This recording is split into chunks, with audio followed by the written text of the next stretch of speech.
महात्मा बुद्ध के उपदेश, विचार व कहानियों से जीवन में सकारात्मक बदलाव आते हैं। बुद्ध कहते हैं कि बुद्ध बनने के लिए मेरे विचारों को सुनो और अपने जरूरत के अनुसार रूपांतरित करके उनका अनुसरण करो।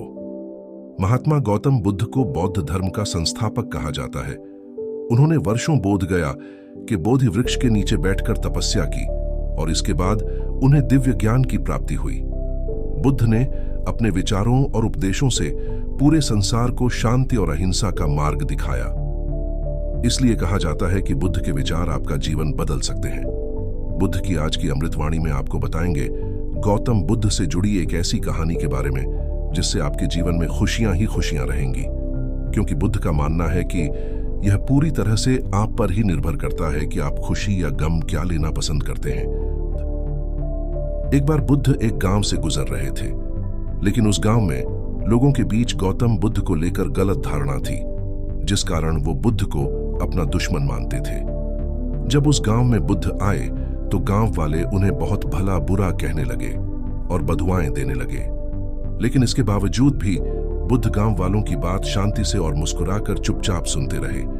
गांव वालों ने देखा कि उनकी बातों का बुद्ध पर कोई असर नहीं हो रहा है और वे विनम्रता से उनकी बातें सुन रहे हैं। गांव वाले जब बोलते बोलते थक गए तो आखिर में बुद्ध ने कहा कि यदि आप सभी की बातें समाप्त हो गई हो तो मैं अब प्रस्थान करूं।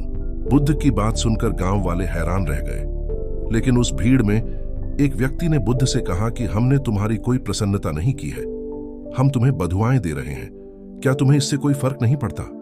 बुद्ध मुस्कुराते हुए बोले, जाओ, मैं आपकी गालियां या बद्दुओं को लेता ही नहीं। आपके द्वारा दी गई गालियों से भला मेरा क्या होगा? जब तक कि मैं आपकी गालियों को स्वीकार ही नहीं करता, इसका कोई परिणाम ही नहीं होगा। जानते हैं, कुछ दिन पहले एक व्यक्ति ने मुझे बहुत सारे उपहार दिए, लेकिन मैंने उसे लेने से मना कर दिया। जब मैं लूंगा ही नहीं तो कोई मुझे कैसे दे पाएगा? बुद्ध ने पूछा, बताइए, अगर मैंने उपहार नहीं लिया तो उपहार देने वाले व्यक्ति ने क्या किया होगा? भीड़ में से किसी ने कहा, व्यक्ति ने अपने उपहार को अपने पास रख लिया होगा। बुद्ध ने कहा, मुझे आप सब पर इसलिए दया आती है क्योंकि मैं आपकी इन गालियों को लेने में असमर्थ हूं और आपकी ये गालियां आपके पास ही रह जाएंगी।